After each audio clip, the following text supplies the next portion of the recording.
Hello guys, मेरा नाम है रजत प्रकाश और आपका स्वागत है हमारे यूट्यूब चैनल द फिजिकर में। तो गाइस, जैसे कि हमने अपनी पिछली वीडियो में फोटो इलेक्ट्रिक इफेक्ट के रिगार्डिंग जितने भी न्यूमेरिकल्स थे जो कि डिफरेंट एमएससी एंट्रेंस एग्जाम्स में पूछे गए थे, तो हमने उसको डिटेल में डिस्कस कर लिया था। ठीक है, तो उसके रिगार्डिंग जितनी भी थ्योरी थी उसे हमने पिछले वीडियो में कवर अप कर लिया था। तो अगर आपने अभी तक हमारी वो वीडियोस नहीं देखी हैं तो प्लीज उसे जरूर चेकआउट करो। उसकी प्लेलिस्ट का लिंक मैं डिस्क्रिप्शन बॉक्स में दे दूंगा और उसके साथ साथ हमने पार्टिकल फिजिक्स को भी कवर अप कर लिया है। ठीक है, तो उसका भी लिंक आपको डिस्क्रिप्शन बॉक्स में मिल जाएगा। एंड हमने सभी मटेरियल हम फ्री ऑफ कॉस्ट अपलोड कर रहे हैं। इसका कोई भी चार्ज नहीं है। आपको पूरा कंटेंट जो भी, चाहे आप बीएससी में है, चाहे आप एमएससी एंटर एग्जाम्स की तैयारी कर रहे हैं या एमएससी के बाद जो हायर एग्जाम्स होते हैं लाइक नेट, जेस्ट, गेट या टीएफआर, तो उसके लिए भी पूरा आपको material free of cost upload किया जाएगा यहाँ पर। तो अगर आप चाहते हो अपनी प्रिपरेशन को पुख्ता करना तो प्लीज इस चैनल को सब्सक्राइब कर लो, उस बेल के नोटिफिकेशन आइकन को जरूर प्रेस करिए ताकि आपको आगे आने वाली वीडियोस के बारे में नोटिफिकेशन मिलती रहे। ठीक है, तो आपको व्हाट्सएप ग्रुप और टेलीग्राम ग्रुप का जो लिंक होगा वो डिस्क्रिप्शन बॉक्स में मिल जाएगा, जिसमें मैं पूरा जो अपना मटेरियल है लाइक जो भी ये पीपीटीज भी हो गई या असाइनमेंट्स हो गई या डीपीपी शीट्स हो गई या मॉक टेस्ट हो गया, वो पूरा कंटेंट फ्री ऑफ कॉस्ट आपको वहां पर अपलोड मिलेगा। ठीक है, तो आप वहां पर जाके क्लिक करके ज्वाइन हो सकते हो, कोई चार्जेस नहीं है उसके। और अगर आपको आप पहली बार इस चैनल पे हैं, अगर आपको कंटेंट अच्छा लगता है तो प्लीज लाइक जरूर करिएगा और शेयर करिए ज्यादा से ज्यादा लोगों के साथ, ताकि वो भी इस कंटेंट का फायदा उठा सकें और अपनी प्रिपरेशन और भी अच्छी तरीके से कर सकें। ठीक है, तो इस वीडियो में गाइस हम कॉम्पटन इफेक्ट को डिटेल में डिस्कस करेंगे। जैसे कि हमने ओरिजिन ऑफ क्वांटम मैकेनिक्स को स्टार्ट किया हुआ है, धीरे धीरे करके जितने भी हमारे जो पार्टिकल नेचर को जो एक्सपेरिमेंट्स प्रूव कर रहे थे तो उन सभी को हम डिटेल में डिस्कस कर रहे हैं। फोटो इलेक्ट्रिक इफेक्ट को हमने अपनी पिछली वीडियो में कवर अप कर लिया है और अब हम इस वीडियो में कॉम्पटन इफेक्ट को समझेंगे। ठीक है, ताकि आपको पता लग सके कि किस तरह से ये पार्टिकल नेचर को शो कर रहा है। ओके, तो without wasting any more time let's start the video. तो जैसे कि गाइस कॉम्पटन इफेक्ट की बात हो रही है, तो यहाँ पर हम सबसे पहले ये देखेंगे कि इसकी डेफिनेशन क्या बोलती है। ठीक है, तो जो एएच कॉम्पटन है, जो एएच कॉम्पटन थे साइंटिस्ट थे, उन्होंने डिस्कवर किया था इस कॉम्पटन इफेक्ट को इन 1923 में उन्होंने डिस्कवर किया था एएच कॉम्पटन ने। उन्होंने, और उसके लिए उनको नोबेल प्राइज भी मिला था दोस्तों। नोबेल प्राइज मिला था 1927 में। ठीक है, तो शुरुआत किस तरह से हुई, ठीक है, सबसे पहले ये जानना बहुत जरूरी है। अगर हम क्लासिकल थ्योरी के अकॉर्डिंग देखें गाइस, अगर क्लासिकल थ्योरी के अकॉर्डिंग देखें तो अगर कोई भी इलेक्ट्रोमैग्नेटिक वेव, कोई भी अगर इलेक्ट्रोमैग्नेटिक वेव अगर किसी एटम से टकराती है, किसी भी एटम से टकराती है और उसके कारण स्कैटरिंग शो होता है, तो उस केस में जो वेवलेंथ पहले हमारे रेडिएशन की थी इंसिडेंट होने से पहले, ठीक है, और स्कैटर होने के बाद वो सेम ही एक्सपेक्ट की जाती थी। ठीक है, क्लासिकल मैकेनिक्स के अकॉर्डिंग ये है कि अगर कोई भी हमारी जो रेडिएशन है अगर किसी भी एटम के ऊपर इंसिडेंट करेगी और इंसिडेंट करने के बाद स्कैटर होगी, तो इंसिडेंट होने से पहले और स्कैटर होने के बाद उसकी वेवलेंथ में कोई भी चेंज नहीं आना चाहिए, सेम रहना चाहिए। ठीक है, वही चीज यहाँ पर मैंने लिखी है। बट क्वांटम मैकेनिक्स की बात करें तो उस केस में ये एक्सप्लेनेशन सही नहीं हो रही थी गाइस। ठीक है, कॉम्पटन ने क्या ऑब्जर्व किया कि जब कोई भी हाईली एनर्जेटिक रे का मतलब क्या, कि कोई भी जैसे एक्सरेज हो गई या गामा रेज हो गई जिसकी इंटेंसिटी काफी हाई होती है, अगर वो किसी एटम के साथ टकराता है, ठीक है, अगर वो किसी एटम के साथ टकराता है, किसी भी मटेरियल के साथ टकराता है, तो उस केस में जब स्कैटर्ड जो रेडिएशन है उसकी वेवलेंथ इंक्रीज होते हुए ऑब्जर्व हुई दोस्तों। उसकी वेवलेंथ इंक्रीज होती हुई ऑब्जर्व हुई, किस में, एक पर्टिकुलर एंगल में। ठीक है, तो इस इफेक्ट को क्या नाम दिया गया दोस्तों, कॉम्पटन इफेक्ट। इस इफेक्ट को क्या नाम दिया गया, कॉम्पटन इफेक्ट। होना क्या चाहिए था कि जो लाइट इंसिडेंट हो रही थी किसी मटेरियल पे और स्कैटर होने के बाद उसकी और पहले वाली इंसिडेंट होने से पहले जो रेडिएशन की जो वेवलेंथ है वो सेम होनी चाहिए थी। पर ऑब्जर्व क्या हुआ एक्सपेरिमेंटली कि कोई भी जब हाईली एनर्जेटिक रे किसी मटेरियल में इंसिडेंट करेगी तो उस केस में स्कैटर होने के बाद वेवलेंथ इंक्रीज होके बाहर आ रही थी किसी पर्टिकुलर एंगल में। तो उस केस को क्या नाम दिया गया, कॉम्पटन इफेक्ट, क्योंकि एच कॉम्पटन ने इसको डिस्कवर किया था, दैट्स व्हाई इसका नाम कॉम्पटन इफेक्ट रखा गया दोस्तों। ठीक है, तो ये तो एक सरल डेफिनेशन है जिसके बेसिस पे हमने इसको समझा कि कॉम्पटन इफेक्ट है क्या। ठीक है, जैसे कि आप देख सकते हैं कि कोई भी एक एटम है, जैसे कि आप देख सकते हैं बहुत सारे शेल्स हैं यहाँ पर, तो हम आउटर मोस्ट शेल की बात करते हैं जिसमें हमारे जो इलेक्ट्रॉन्स होते हैं वो लूजली बाउंड होते हैं, है ना। तो यहाँ पर एक इलेक्ट्रॉन की बात कर लेते हैं, जैसे कि यहाँ पर रेड कलर से मैंने डिनोट किया यहाँ पर। तो आप देख सकते हैं कि कोई भी जैसे हाईली एनर्जेटिक रे है, ठीक है। तो यहाँ पर मैंने एक्सरे लिया जिसको मैंने यहाँ पर येलो रेडिएशन से डिनोट किया। तो यहाँ पर ये रे जैसे ही यहाँ पर इस इलेक्ट्रॉन के ऊपर इंसिडेंट होगी तो इसे नॉकआउट करेगा, ठीक है। नॉकआउट करने का मतलब ये स्कैटर्ड करेगा इसको, ठीक है। तो नॉकआउट होने के बाद जैसे कि आप देख सकते हैं कि ये हमारा फोटोन स्कैटर्ड हुआ किसी पर्टिकुलर डायरेक्शन में, और ये हमारा जो इलेक्ट्रॉन है जिसे मैंने डॉटेड लाइन से शो किया है ये इजेक्ट हो गया, ठीक है। तो ये जो हमारी एक्सपेक्टेड तो यही है कि जो हमारा ये जो फोटोन जो हमारे इलेक्ट्रॉन पे इंसिडेंट होगा उसके बाद जो स्कैटर्ड फोटोन की जो एनर्जी होगी वो ऑब्वियसली लो होगी, है ना। लो होगी तो उसकी फ्रीक्वेंसी भी लो होगी। क्यों होगी? क्योंकि आपको पता है फॉर्मूला क्या होता है, E इक्वल टू किसके बराबर होता है दोस्तों, एच म्यू के बराबर होता है। E equal to H mu के बराबर। अगर एनर्जी कम होगी तो फ्रीक्वेंसी भी तो कम होगी। अगर फ्रीक्वेंसी कम होगी दोस्तों तो क्या वेवलेंथ ज्यादा नहीं होगा, है ना, क्योंकि म्यू क्या होता है, C अपॉन लैम्डा, है ना। तो अगर फ्रीक्वेंसी ज्यादा है, सॉरी फ्रीक्वेंसी कम है तो वेवलेंथ क्या होगा, ज्यादा होगा। तो मतलब जो वेवलेंथ पहले था उससे वेवलेंथ ज्यादा हो गया कब, जब वो स्कैटर्ड हुआ किसके द्वारा, इलेक्ट्रॉन के द्वारा, ठीक है। तो इस फिनोमेना में एक फिनोमेना को क्या बोला गया, Compton effect. Is it clear to you? बहुत ही सिंपल था, चलो आगे देखते हैं। तो कॉम्पटन ने सबसे पहले ये क्या ऑब्जर्व किया इस इंसिडेंट के बाद कि जो वेवलेंथ होती है ना, जो वेवलेंथ होती है हमारी स्कैटर्ड बीम की, it doesn't depend upon the intensity of the incident radiation, ठीक है। कि जो वेवलेंथ होती है हमारी जो स्कैटर्ड होती है आफ्टर द इलेक्ट्रॉन के ऊपर गिरने के बाद जब वो स्कैटर्ड हुआ तो वो डिपेंड उसके ऊपर डिपेंड नहीं करता कि जो हमारी रेडिएशन इंसिडेंट हो रही है हमारे इलेक्ट्रॉन पे, ठीक है, उसके ऊपर डिपेंड नहीं करता। ये सबसे इंपॉर्टेंट पॉइंट था, ठीक है।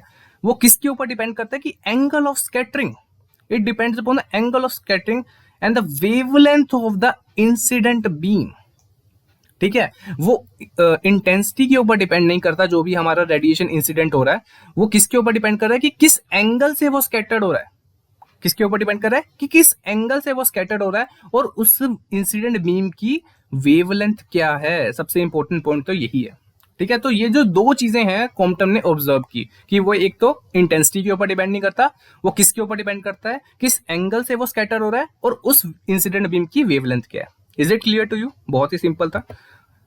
तो इसी चीज को ध्यान में रखते हुए उन्होंने एक मैथमेटिकल एक्सप्रेशन दिया, that is lambda S minus lambda zero lambda not is equal to H upon M not C into 1 minus cos theta, ठीक है, where lambda is the scattered wavelength of the radiation, ठीक है, और lambda not is the wavelength of the incident radiation, ठीक है।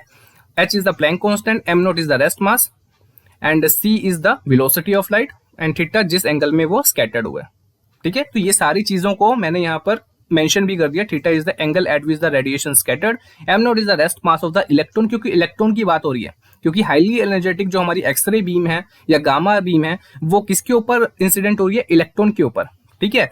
That's why जब वो scattered हुआ तो एनर्जी किसकी कम हुई, स्कैटर्ड फोटोन की, उसके बेसिस पे हमने देखा कि उसका वेवलेंथ शिफ्ट हो रहा है, ठीक है। और एच अपॉन एम नॉट सी को हम बेसिकली क्या बोलते हैं, कॉम्पटन वेवलेंथ ऑफ इलेक्ट्रॉन, ठीक है, कॉम्पटन वेवलेंथ ऑफ इलेक्ट्रॉन। और lambda S and lambda naught तो मैं बता ही चुका हूं कि लैम्डा एस हमारा क्या है, wavelength of the scattered beam and the wavelength of the incident beam is the denoted by lambda not. Is it clear to you? बहुत ही सिंपल था, कोई इसमें बड़ी बात नहीं है, ठीक है। ये एक्सप्रेशन तो पता लग गया, पर ये ड्राइव कैसे हुआ, आया किस तरह से, इसको जरूर देख लेते हैं ताकि हमारे जो बीएससी के स्टूडेंट हैं उनके लिए काफी हेल्पफुल होगा नोट्स बनाने के लिए, ठीक है। क्योंकि पूरी तरह से हम इसको डिटेल में डिस्कस करें बेसिक से लेकर एडवांस लेवल तक, तो हर चीज को देखना जरूरी है, ठीक है। तो इसकी डेरिवेशन जरूर देख लेते हैं गाइस, ताकि आपको समझ आ सके कि ये चीजें आई किस तरह, ठीक है। तो डेरिवेशन देख लेते हैं दोस्तों कॉम्पटन शिफ्ट का, ठीक है। तो आप देख सकते हैं जैसे कि हमारे पास ये इलेक्ट्रॉन है जिसे मैंने रेड डॉट से रिप्रेजेंट किया, ठीक है, यहाँ पर, और ये जो हमारी हाईली एनर्जेटिक बीम है, ठीक है, चाहे वो गामा रेज या एक्स रेज की फॉर्म में हो सकती है, फोटोन्स ही होती हैं बेसिकली। तो ये फोटोन जब हाईली एनर्जेटिक फोटोन हमारे इलेक्ट्रॉन के ऊपर इंसिडेंट होगा, ठीक है, तो उसके कारण क्या होगा, इलेक्ट्रॉन हमारा स्कैटर्ड हो जाएगा किसी पर्टिकुलर एंगल में और जो हमारा फोटोन था वो स्कैटर्ड हो जाएगा किसी दूसरे एंगल में। तो जो हमारा फोटोन था दोस्तों, हमने सपोज कर लिया कि वो थीटा एंगल पे स्कैटर्ड हुआ, ठीक है, और जो हमारा इलेक्ट्रॉन था वो फाई एंगल में स्कैटर्ड हो गया, ठीक है। तो ये यहाँ पर आपको समझ आ गया बेसिक कंडीशंस हैं। और सबसे पहले हमने ये सपोज कर लिया कि जो भी हमारी रेडिएशन थी, ठीक है, इंसिडेंट रेडिएशन थी जो उसकी एनर्जी थी वो ई नोट थी, मोमेंटम था P note and wavelength is lambda. ठीक है, जो भी हमारी इंसिडेंट फोटोन थी जो हमारी इसके ऊपर इंसिडेंट हो रही थी हमारे इलेक्ट्रॉन के ऊपर, तो उसके इसमें उसका जो एनर्जी था वो ई नोट था, मोमेंटम पी नोट था और वेवलेंथ लैम्डा था। ठीक है, और स्कैटर्ड होने के बाद जो हमारा फोटोन जो हमारी रेडिएशन का जो एनर्जी क्या रह गया E1, उसका मोमेंटम हो गया P1 and lambda dash is the change in wavelength जो कि हमने लैम्डा डैश से डिनोट कर दिया। ठीक है, और जो हमारा इलेक्ट्रॉन स्कैटर्ड हुआ किसी दूसरे डायरेक्शन में, ठीक है, with the angle of phi, उस केस में जो उसका जो एनर्जी है हमने के से रिप्रेजेंट किया, that is kinetic energy and the momentum is P। ठीक है, मैंने यहाँ पर काइनेटिक एनर्जी क्यों यहाँ पर मेंशन किया दोस्तों? ठीक है, ये सबसे इंपॉर्टेंट पॉइंट है। यहाँ पर मैंने हाईलाइट करके भी लिखा है कि the energy of the scattered electron is quite less as compare to its kinetic energy, so that's why we consider the kinetic energy as the total energy of the scattered electron। मतलब क्या है इसका दोस्तों? अगर आप E is equal to H mu के basis पे, E is equal to H mu के बेसिस पे फाइंड आउट करने की कोशिश करोगे कि जो हमारी एनर्जी जो इंसिडेंट होगी हमारे इलेक्ट्रॉन के ऊपर वो कितनी होगी, तो आप इजीली फाइंड आउट कर सकते हो कि कितनी लार्ज अमाउंट ऑफ एनर्जी तो हमारी काइनेटिक एनर्जी की फॉर्म में ही ट्रांसफर हो रही है। ठीक है, फॉर एग्जांपल हम एक्सरे की बात करते हैं। ठीक है, एक्सरे की बात करें तो अगर आप इसकी एनर्जी कैलकुलेट करना चाहोगे तो इसको किस तरह से लिख सकते हो? H upon lambda. ठीक है, अगर आपको प्लैंक कांस्टेंट की वैल्यू पता है दैट इज 6.63 इंटू 10⁻⁻34, अगर आप मल्टीप्लाई कर दो speed of light say that is 3 into 10⁸, और वेवलेंथ अगर आपको एक्सरे की पता है, ठीक है, दैट इज 1.7 आर्मस्ट्रॉन्ग। ठीक है, 1.7 आर्मस्ट्रॉन्ग अगर आपको पता होगा इसकी वेवलेंथ तो आप इजीली पुट कर सकते हो। तो 1.7 इंटू 10⁻10 मीटर, तो ये सारी वैल्यूज अगर आप पुट करोगे तो आपका जो अप्रोक्सीमेटली जो आंसर आएगा एनर्जी का, तो वो कुछ 1.84 इंटू 10⁻⁴ इलेक्ट्रॉन वोल्ट के बराबर आएगा। ठीक है, ये बहुत ही हाईली एनर्जेटिक है। ठीक है, इतनी हाई एनर्जी है उसकी। और मान लेते कोई भी हमारे पास कार्बन एटम है, ठीक है, मान लो कोई भी कार्बन एटम है, ठीक है, और ये इसके आउटर मोस्ट शेल में इलेक्ट्रॉन है। ठीक है, जो फर्स्ट आयनाइजेशन एनर्जी होती है, आयनाइजेशन पोटेंशियल जो आपने सुना होगा कि minimum amount of energy required to remove the electron from the outermost shell of an isolated gaseous atom. ठीक है, ये आयनाइजेशन पोटेंशियल की जो डेफिनेशन होती है, तो कितनी minimum amount of energy provide करूं जिससे मैं अपने आउटर मोस्ट शेल के इलेक्ट्रॉन को नॉकआउट कर सकूं। ठीक है, तो अगर ये हाईली एनर्जेटिक अगर हमारी एक्सरे इस इलेक्ट्रॉन के ऊपर इंसिडेंट करेगी दोस्तों, मान लो, और इस केस में जो हमारी कार्बन एटम के जो आउटर मोस्ट शेल के जो इलेक्ट्रॉन की एनर्जी होती है, जो बाउंडिंग एनर्जी होती है, आयनाइजेशन पोटेंशियल होता है, वो 12 इलेक्ट्रॉन वोल्ट के बराबर होती है। ठीक है, 12 इलेक्ट्रॉन वोल्ट के बराबर होती है। तो आप खुद ही सोच सकते हो कि इतनी ज्यादा अमाउंट ऑफ एनर्जी, ठीक है, मान लेते 18,000 ही हो गया। ठीक है, 18,000 इलेक्ट्रॉन वोल्ट की एनर्जी अगर हम आउटर मोस्ट शेल के इलेक्ट्रॉन को जो कि कार्बन एटम के रिमूव करने के लिए अगर हम यूज करेंगे तो 12 तो हम ऐसे ही रिमूव कर देंगे, और रेस्ट ऑफ द एनर्जी कहाँ जाएगा दोस्तों? काइनेटिक एनर्जी की फॉर्म में ही तो जाएगा जो उसको मोबिलिटी प्रोवाइड करेगा। तो हम ये जो छोटी जो एनर्जी है जो इसको रिमूव करने के लिए यूज हुई है, इसको हम इग्नोर कर सकते हैं। ठीक है, निगलेक्ट कर सकते हैं। दैट्स वाई यहाँ पर जो total energy in the form of kinetic energy दी है जो कि उसको मोबिलिटी प्रोवाइड करा इलेक्ट्रॉन को। ठीक है, दैट्स वाई यहाँ पर के यूज किया और उसका मोमेंटम पी रखा है। ठीक है, is it clear to you? बहुत ही सिंपल था। हमने इनिशियल कंडीशन सारे ले लिए कि जो हमारा इंसिडेंट फोटोन था उसकी एनर्जी थी ई नोट, उसका मोमेंटम था पी नोट, वेवलेंथ था लैम्डा। ठीक है, स्कैटर्ड होने के बाद उसकी जो एनर्जी चेंज हुई E1 में हो गई, मोमेंटम P1 में चेंज हो गया और वेवलेंथ लैम्डा डैश में हो गया। ठीक है, और जो इलेक्ट्रॉन हमारा स्कैटर्ड हुआ उसका हमने काइनेटिक एनर्जी ले लिया। टोटल एनर्जी क्या होगा? E प्लस के ही होगा, है ना, m0c² प्लस के, और के ज्यादा है, डेट्स वाई यहाँ पर के ही लिख दिया, that is kinetic energy and momentum उसका पी रहा। ठीक है, यहाँ पर आपको ये केस समझ आ गया कि यहाँ पर के क्यों लिखा है यहाँ पर मैंने। ठीक है, चलो आगे बढ़ते हैं। अब हम कंजर्वेशन ऑफ मोमेंटम और एनर्जी की इक्वेशन अप्लाई करेंगे। ठीक है, हम यहाँ पर मोमेंटम को कंजर्व करने की कोशिश करेंगे कि मतलब इनिशियली उसका मोमेंटम कितना था एंड फाइनली उसका मोमेंटम क्या था। ठीक है, और उसी तरह हम एनर्जी का भी निकालेंगे, इनिशियली उसका एनर्जी क्या था एंड फाइनली उसका एनर्जी क्या था। दोनों को हम कंपेयर करेंगे एंड फाइनली एक रिजल्ट की तरफ पहुंचेंगे जो कि हमने मैथमेटिकल एक्सप्रेशन अभी ही देखा था। ठीक है, तो हम इनिशियली एंड फाइनल मोमेंटम को हम देखते हैं अलोंग द एक्स एक्सिस सबसे पहले। ठीक है, आप देख सकते हैं, पहले डायग्राम देख लेते हैं। अलोंग द एक्स एक्सिस, ये देखो अलोंग द एक्स एक्सिस, अगर आपका मोमेंटम पहले सबसे पहले क्या था दोस्तों? पी नोट था। आपका मोमेंटम इनिशियली क्या था? पी नोट था। ठीक है, यहाँ पर इसको रब कर देता हूं ताकि थोड़ा सा क्लियर हो जाए। सारी चीजें। चलो ये शुरू हो गया। हाँ जी, तो यहाँ पर इनिशियली हमारा मोमेंटम क्या था, पी नोट। ठीक है, और आप देख सकते हैं अलोंग द एक्स एक्सिस अगर मैं देखना चाहूं तो यहाँ पर हमारा क्या हो जाएगा, ये हमारा P1 है। ठीक है, मोमेंटम की बात कर रहे हैं तो यहाँ पर क्या हो जाएगा, P1 कोस थीटा। ठीक है, और यहाँ पर क्या हो जाएगा, हम P है तो ये P कोस फाइव, क्योंकि एंगल फाइव से स्कैटर्ड हुआ। ठीक है, तो ये हमारा इनिशियल मोमेंटम हो गया, ये हमारा फाइनल मोमेंटम हो गया। ठीक है, तो अगर हम इसको यहाँ पर रखें तो ये कुछ इस तरह से आ गया। ठीक है, initial momentum and final momentum. इसको रीअरेंज करके भी लिख सकते हैं, तो यहाँ पर मैं अगर ले आऊंगा तो कुछ इस तरह से भी इसको भी लिख सकते हैं, P not minus P1 cos theta is equal to P cos phi. तो इसको फर्स्ट इक्वेशन दे दिया मैंने। अलोंग द एक्स एक्सिस हमने मोमेंटम को कंजर्व कर लिया। अब हम अलोंग द वाई एक्सिस देख लेंगे कि मोमेंटम किस तरह से कंजर्व हो रहा है। ठीक है, वाई एक्सिस में तो कोई भी मोमेंटम नहीं है गाइस। ठीक है, अगर मैं इसको एक्स एक्सिस मानता हूं तो अगर ये वाई एक्सिस है, ठीक है, अगर ये वाई एक्सिस है तो यहाँ तो मोमेंटम का कोई भी कंपोनेंट नहीं है। ठीक है, दैट्स व्हाई इनिशियली यहाँ पर कोई भी मोमेंटम का कंपोनेंट नहीं था, बस स्कैटर्ड होने के बाद जरूर वाई एक्सिस में कंपोनेंट है उसके। ठीक है, तो आप देख सकते हो इस केस में क्या होगा, मोमेंटम का कंपोनेंट P1 साइन थीटा। ठीक है, यहां पर क्या हो जाएगा, P1 साइन थीटा, और नीचे ऑपोजिट डायरेक्शन में क्या हो जाएगा, P1 साइन फाइव। तो ये तो आपको बेसिक रिजोल्व करना आता ही है, जस्ट मैं आपको आपके कन्वीनियंस के लिए यहाँ पर मेंशन भी करके दे रहा हूँ, क्योंकि ये दोनों ऑपोजिट डायरेक्शन में है दोस्तों, तो इनका जो नेट डिफरेंस होगा वही हमें बताएगा कि कितना चेंज इन मोमेंटम आया इन द फाइनल डायरेक्शन। ठीक है, दैट्स वाई वही चीजें यहाँ पर मैंने लिखी है, P1 sine theta minus P sine phi, और इनिशियली हमारा मोमेंटम जीरो था, that's why in the Y direction हमने ये इस तरह से लिख दिया। और इसको रीअरेंज करके हम कुछ इस तरह से भी लिख सकते हैं। ठीक है, यहाँ पर इस साइड ले जाएंगे तो ये पॉजिटिव हो जाएगा, तो ये अलोंग द वाई एक्सिस हमारे पास कुछ इस तरह की इक्वेशन मिल गई।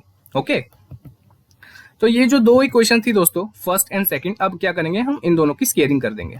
ठीक है, तो फॉर्म इक्वेशन फर्स्ट, आप देख सकते हैं राइट हैंड साइड और दो लेफ्ट हैंड साइड दोनों की स्क्वेयरिंग कर दी, तो आप देख सकते हैं a माइनस बी का स्केयर बन गया ये। ठीक है, इसको हमने ओपन किया, a square plus B square minus 2ab, simple formula था जिसको हमने ओपन कर दिया। ठीक है, तो ये आपकी थर्ड इक्वेशन आ गई, जिसको हमने फर्स्ट इक्वेशन को स्केयर करके खोला। अब उसी तरह सेकंड इक्वेशन को, दैट इज दिस वन, ये वाली इक्वेशन को स्केयर कर देंगे। ठीक है, तो आप देख सकते हैं कि आपकी दोनों तरफ स्केयरिंग हो चुकी है, तो ये आपने इसको फोर्थ इक्वेशन का नाम दे दिया। ठीक है, बहुत ही इजी था, दो इक्वेशन निकाली थी स्केयरिंग की और उसको जस्ट ओपन कर लिया। ओके, चलो अब नेक्स्ट देखते हैं। अब ये जो दो इक्वेशंस हमने निकाली दोस्तों, थर्ड एंड फोर्थ, ठीक है, जो हमने दो इक्वेशंस निकाली थर्ड एंड फोर्थ, अब इसको क्या कर देंगे, हम ऐड कर देंगे। ठीक है, जब हमने इन दोनों इक्वेशंस को ऐड किया दोस्तों, तो आप क्या देखोगे कि यहाँ पर क्या कॉमन चीजें आ रही हैं, तो P1 square cos square theta plus P1 square sine square theta, है ना। सिमिलरली आप राइट हैंड साइड में देखोगे तो आपको क्या दिखेगा, P square cos square five plus P square sine square five. ठीक है, तो आपको पता है cos square theta plus sine square theta क्या होता है, 1 के बराबर होता है, तो जस्ट वही अप्लाई करो और इसको सिंप्लीफाई करके कुछ हम इस तरह से लिख सकते हैं, है ना। तो हमने इसको क्या नाम दे दिया, इक्वेशन 5 का नाम दे दिया। तो इस तरह से हमने मोमेंटम को कंजर्व करके हमने ये इक्वेशन को निकाल लिया दोस्तों। ओके, अब हम क्या करेंगे, एनर्जी को कंजर्व करने की कोशिश करेंगे। ओके, तो फिर से हम डायग्राम की तरफ रुक करेंगे और हम देखेंगे, इसको थोड़ा सा क्लियर कर देते हैं ताकि आपको फिर से समझने में कोई दिक्कत ना हो। ये हमने क्लियर कर दिया। चलिए, अब जैसे कि आप देख सकते हैं कि इनिशियली आपकी जो इंसिडेंट फोटोन की जो एनर्जी थी वो क्या थी, ई नोट थी। ठीक है, एंड फाइनली स्कैटर्ड होने के बाद फोटोन की जो एनर्जी क्या थी, E1, एंड स्कैटर्ड इलेक्ट्रॉन की जो एनर्जी क्या है, वो K है। तो E not is equal to E1 plus K के बराबर हो जाएगा।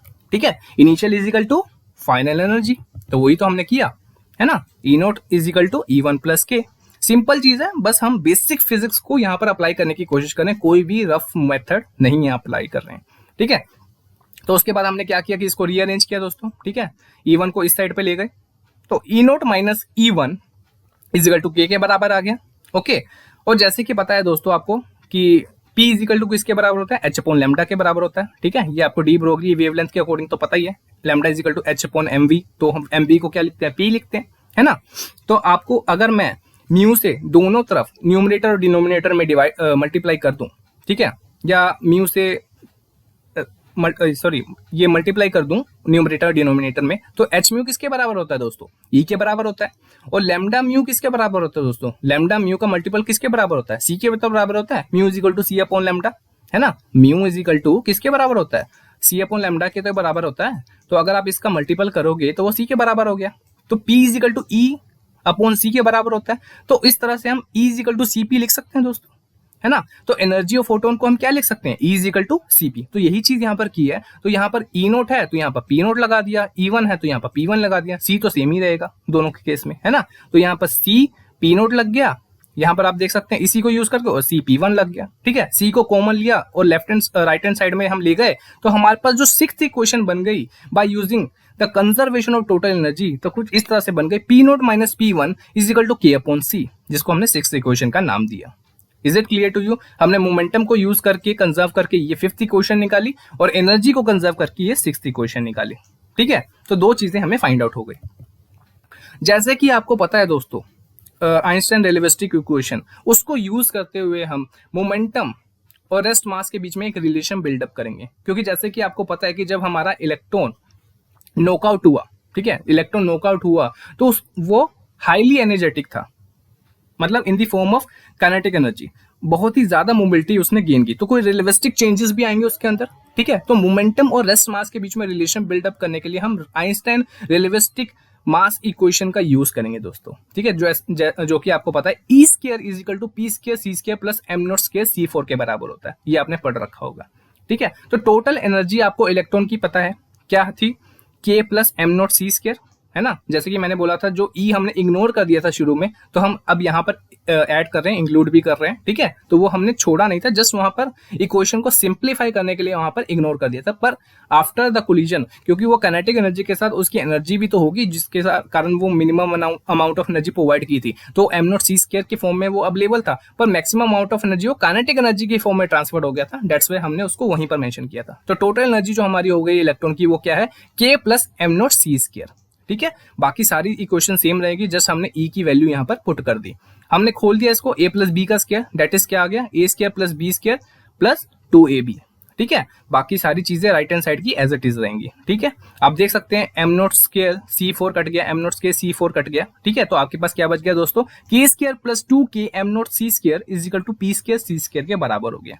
ओके, अब अगर मैं C स्क्वायर से इसको डिवाइड कर दूं दोस्तों दोनों साइड में, तो मुझे कुछ इस तरह की इक्वेशन मिल जाएगी, ठीक है। बहुत ही सिंपल है, अब बस रीअरेंज करना है, और मैं कुछ इस तरह से भी इसको लिख सकता हूँ, ऑल ओवर द स्क्वायर भी करके लिख सकता हूँ, क्योंकि K स्क्वायर C स्क्वायर है, तो all over the bracket square करके मैं इसको मेंशन कर सकता हूँ। तो ये मैंने इक्वेशन 7 का नाम दे दिया दोस्तों, ठीक है। जैसे कि आप देख सकते हैं, यहाँ पर हम क्या करेंगे, जो हमने previous fifth and sixth equation निकाली थी दोस्तों, देख सकते हैं फिफ्थ एंड सिक्स्थ इक्वेशन, ये वाली इक्वेशन एंड ये वाली इक्वेशन, इसकी जो P स्क्वायर की वैल्यू है, इसकी जो P स्क्वायर की वैल्यू और K बाई C की वैल्यू है, इसकी जो P स्क्वायर और K बाई C की वैल्यू है, जो फिफ्थ एंड सिक्स्थ इक्वेशन की फॉर्म में हमने निकाली थी, इसको हम यहाँ पर पुट कर देंगे। आप देख सकते हो P स्क्वायर और K बाई C इसकी इक्वेशन में पुट कर देंगे, एंड फाइनली आपको कुछ इस तरह का एक्सप्रेशन मिल जाएगा, ठीक है। तो आप देख सकते हो, हमने जस्ट वैल्यू पुट की है और कुछ भी नहीं किया है, ठीक है। हमने बस ये जो K की यहाँ पर जो आप देख सकते हैं P स्क्वायर था, ये जो हमारा P स्क्वायर था ये वाला, इसकी वैल्यू पुट की है, और यहाँ पर K की वैल्यू पुट करेंगे, ठीक है। और बाकी सारी चीजें सेम रहेंगी। तो आप देख सकते हैं यहाँ पर ये इक्वेशन कुछ इस तरह से हमें मिल जाएगी, ठीक है। अगेन A माइनस बी का स्क्वायर आप ओपन करोगे तो क्या मिलेगा, A square plus B square minus 2AB, ठीक है। K की वैल्यू हमने पुट की, तो यहाँ पर क्या आ गया, P नोट माइनस P1, ठीक है। तो यहाँ पर आ गया, बाकी सारी चीजें सेम रहेंगी दोस्तों, ठीक है। तो ये P note square P1 square दोनों साइड था वो कट कर दिया हमने, एंड फाइनली कुछ इस तरह से हमें एक्सप्रेशन मिलेगा, ठीक है। उसके बाद हम क्या करेंगे दोस्तों, ये वाली चीज थी, हमने इसको अरेंज किया, यहाँ पर राइट हैंड साइड पे ले गए, तो कुछ इस तरह से हमारी इक्वेशन बन गई, ठीक है। P नोट और P1 को हमने कॉमन ले लिया, तो हमारे पास इस तरह से आ गया। बस हमने रीअरेंज करना है दोस्तों, ठीक है। अगेन हमने क्या किया कि इसको थोड़ा सा और रीअरेंज करना है। जो यहाँ पर था CM नोट, हमने इसको नीचे की तरफ लिया है, और ये जो P नोट P1 है उसको लेफ्ट हैंड साइड के नीचे लिया है। तो कुछ इस तरह से हमारी इक्वेशन बिल्डअप हो गई। ओके, बहुत ही सिंपल था और कुछ नहीं करना। फिर उसके बाद क्या करना है, ये लेफ्ट हैंड साइड में जो हमारा है आप देख सकते हो P not minus P1 upon P note P1, इसको हमने ओपन कर लेना है। तो P naught upon P note तो कट के क्या हो जाएगा, 1 upon P1 minus 1 upon P note, है ना। इसको अगर आप ओपन करोगे तो कुछ इस तरह से मिल जाएगा। कोई बड़ी चीज नहीं है दोस्तों, बिल्कुल सिंपल स्टेप्स हैं, बच्चों वाले स्टेप्स हैं, बस आपको क्या करना है, ओपन ही करना है, ठीक है। तो फाइनली आपके पास कुछ इस तरह से रिलेशन आ जाएगा। P आपको पता है दोस्तों किसके बराबर होता है, H अपॉन लैम्डा के बराबर होता है ना। P किसके बराबर होता है, h अपॉन लैम्डा के बराबर होता है। और ये P1 किसको डिनोट करता है दोस्तों, P1 हमारा डिनोट करता है उसका मोमेंटम जो हमारा स्कैटर्ड फोटोन था, उसका हमने क्या बताया था, लैम्डा डैश उसका वेवलेंथ चेंज हुआ था, तो है ना। और इनिशियली हमारे इंसिडेंट रेडिएशन का जो फोटो मोमेंटम था पी नोट था, और इनिशियली उसका जो वेवलेंथ क्या था, लैम्डा था।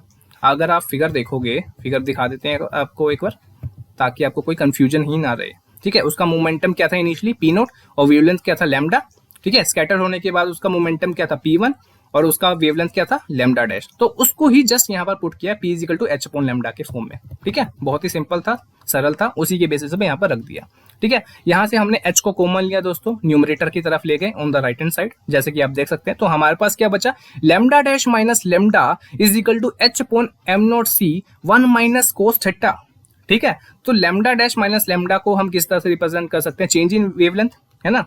जो फाइनल और इनिशियल के बीच में जो चेंज आया उसको हम change in wavelength delta lambda के फॉर्म में रिप्रेजेंट कर सकते हैं, जो वेवलेंथ शिफ्ट के भी नाम से जाना जाता है। और ये जो h अपॉन एम नॉट सी है दोस्तों, उसको हमने लैम्डा सी से डिनोट किया, जिसको हम कॉम्पटन वेवलेंथ भी कहते हैं। क्या बोलते हैं, कॉम्पटन वेवलेंथ, किसका, इलेक्ट्रॉन का, कॉम्पटन वेवलेंथ ऑफ इलेक्ट्रॉन, जिसको मैंने मैथमेटिकली पहले भी डिस्क्राइब कर दिया था। तो फाइनली जो हमारे पास फॉर्मूला है क्या आया दोस्तों, del lambda is equal to lambda C 1 minus cos theta. तो इसकी वैल्यू आपको पता है दोस्तों, ये होती है, जिसको हमने लैम्डा सी से डिनोट किया, ठीक है। और इसको अगर आप सोल्व करोगे by putting all the values, h is equal to 6.63 into 10⁻34, M not is equal to rest mass of electron, ठीक है। तो आप पुट कर सकते हो 9.1 into 10⁻31 kg, and c is equal to what, speed of light, that is 3 into 10⁸8 metre per second. तो आप सारी वैल्यूज को यहाँ पर पुट करोगे एंड फाइनली जो आपके पास जो वैल्यू आएगी कुछ इस तरह से आएगी, ठीक है, 0.0243 Armstrong, that is the Compton wavelength of an electron. Okay, चलो अब केसेस क्या देख लेते हैं दोस्तों। अगर हमारा एंगल जो हमारा इलेक्ट्रॉन स्कैटर्ड हुआ है, अगर वो 0 एंगल से स्कैटर्ड होता, ठीक है, अगर कोई भी वेरिएशन नहीं आ रही होती, तो उस केस में हमारा क्या होता, कोई भी चेंज नहीं होता हमारी वेवलेंथ में। क्यों, अगर आप फॉर्मूले में पुट करो, अगर हम यहां पर फाई आएगा दोस्तों, ठीक है, तो यहां पर अगर आप फाई की वैल्यू 0 रखोगे, ठीक है, अगर आप फाई की वैल्यू 0 रखोगे, उस केस में क्या आएगा दोस्तों, कोस 0 क्या होता है, 1 के बराबर, तो 1 माइनस 1 0, तो यहाँ पर कोई भी वेवलेंथ चेंज नहीं होगा दोस्तों, ठीक है। तो यहाँ पर आप देख सकते हैं there is no shift in wavelength. तो उसी तरह अगर आप फाई की वैल्यू 180 डिग्री रखोगे, अगर फाई की वैल्यू 180 डिग्री रखोगे, तो उस केस में क्या होगा दोस्तों, कोस 180 आपको पता क्या होता है, -1 के बराबर होता है, और 1 प्लस 1 किसके बराबर हो जाएगा, 2 के बराबर, दैट इज यहाँ पर 2 लैम्डा के बराबर हो जाएगा, ठीक है। तो यहाँ पर आप देख सकते हैं the change in wavelength is equal to the twice of the initial wavelength. So there is maximum change in wavelength when the scattering angle is 180 degree. जब एंगल 180 डिग्री होगा तब उस केस में मैक्सिमम चेंज इन वेवलेंथ होगा। तो minimum किस case में होगा दोस्तों, जब हमारा एंगल क्या होगा, 0 के बराबर, और मैक्सिमम चेंज कब होगा, जब हमारा एंगल 180 डिग्री के बराबर होगा। तो ये जो चीज थी, यहां तक हमने सभी कुछ डिस्कस कर लिया अबाउट द कॉम्पटन इफेक्ट, कि उसकी हिस्ट्री क्या थी, किस बेसिस पे क्लासिकल थ्योरी वहां पर सेटिस्फाइड नहीं हो रहा था, और किस तरह से E.H. कॉम्पटन ने ये देखा कि हमारा किसी पर्टिकुलर एंगल में अगर कोई हाईली एनर्जेटिक बीम हमारे किसी मटेरियल पे फॉल हो रही है, स्कैटर्ड होने के बाद उसकी वेवलेंथ में चेंज आ रहा है इनिशियली, और फाइनली हमारा सेम वेवलेंथ नहीं हो रहा है। तो उसका रीजन देखते हुए उन्होंने बोला कि हमारी वो इंटेंसिटी के ऊपर हमारा डिपेंड नहीं करता है, वो किसके ऊपर डिपेंड करता है कि किस वेवलेंथ की हमारी जो इंसिडेंट रेडिएशन और किस एंगल में वो स्कैटर्ड हो रही है, ठीक है। और उसके बेसिस पे पूरा फिनोमिना एक्सप्लेन किया गया। हमने एनर्जी को भी कंजर्व करके देखा, मोमेंटम को भी कंजर्व करके देखा, एंड सारे इक्वेशंस को हमने कंबाइन करके फाइनली हम एक्सप्रेशन में पहुंचे, that is lambda minus lambda dash is equal to h upon M not C 1 minus cos phi, ठीक है। कोस फाई आ जाएगा यहाँ पर मैंने थीटा लिख दिया, सॉरी, उसके लिए आप चेंज कर लीजिएगा, क्योंकि स्कैटरिंग एंगल ऑफ इलेक्ट्रॉन की बात करिए तो वो फाई से हुआ था, दैट्स वाई यहाँ पर फाई आ जाएगा, ठीक है। तो ये एक्सप्रेशन था जो कि उसके बेसिस पे हमने सभी चीजों को देखा और केसेस भी देख लिया कि किस में मैक्सिमम चेंज होगा और किस में मिनिमम चेंज होगा, ठीक है। तो आई होप आपको यहां तक सब कुछ समझ आ गया होगा कि कॉम्पटन इफेक्ट होता क्या है। अपनी अगली वीडियो में हम इसके रिगार्डिंग जितने भी क्वेश्चंस हमारे जितने भी एंट्रेंस एग्जाम्स में पूछे गए हैं उसको हम मेंशन करेंगे, उसको डिस्कस करेंगे, ताकि आपको समझ आ सके कि किस टाइप के क्वेश्चन पूछे जाते हैं, ठीक है। तो अगर आपको अभी तक वीडियो समझ आई, अगर आपको कंटेंट अच्छा लग रहा है तो प्लीज लाइक जरूर करिएगा, शेयर जरूर करिएगा अपने दोस्तों के साथ, ताकि वो भी इस वीडियो का फायदा उठा सकें और उनकी प्रिपरेशन भी पुख्ता हो सके, क्योंकि सारा कंटेंट फ्री ऑफ कॉस्ट है गाइस। तो प्लीज ज्यादा से ज्यादा लोगों के साथ शेयर करिए, सब्सक्राइब जरूर करिए और कमेंट करके बताइएगा कि आपको कंटेंट किस तरह से लग रहा है। ठीक है, तो मिलता हूं आपको अपनी अगली वीडियो में। Till then good bye.